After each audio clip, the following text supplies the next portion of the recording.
오늘 박한철 소장이 3월 13일 전에는 결정을 내려야 된다라고 말했고 대통령 측에서는 불공정한 언사라면서 강력하게 반발했습니다. 현장에 조용성 기자 연결돼 있습니다. 조 기자 나오십시오. 네, 헌법재판소에 나와 있습니다. 네, 오후 변론이 시작됐습니까? 헌법재판소의 9차 변론은 점심시간 동안 휴정된 상태이고 잠시 뒤 오후 2시 정각에 다시 시작됩니다. 박한철 소장은 본격적인 변론 절차를 시작하기에 앞서 자신이 오는 31일 퇴임한다며 마지막 변론 참여라고 말했습니다. 이어 오는 3월 13일 수석재판관인 이정미 재판관이 퇴임하면 2명의 공석이 생긴다면서 그때까지는 이 사건의 최종 결정이 선고돼야 한다고 강조했습니다. 박 소장은 그 이후로 재판관 각자가 9분의 1 이상의 매우 중요한 의미를 가진다며 2명의 공석이 되는 상황을 우려했는데요. 이는 심리와 판단에 막대한 지장을 줄 가능성이 매우 크다고 설명했습니다. 또 소장 자리가 공석이 된 상태는 지난 2006년 제4대 헌재 소장 이후 연속해서 세 번째라며 국회와 정치권은 그 책임을 통감해야 한다고 지적했습니다.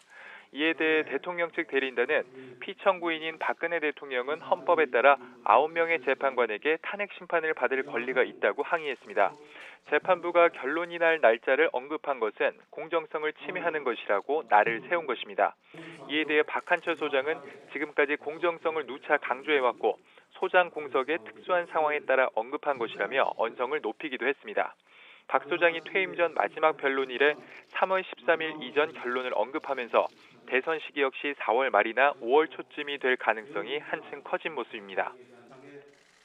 네, 유진룡 전 문화체육관광부 장관이 특검 출석에 이어서 오늘 헌재에도 나왔는데 오늘도 많은 발언을 했다면서요?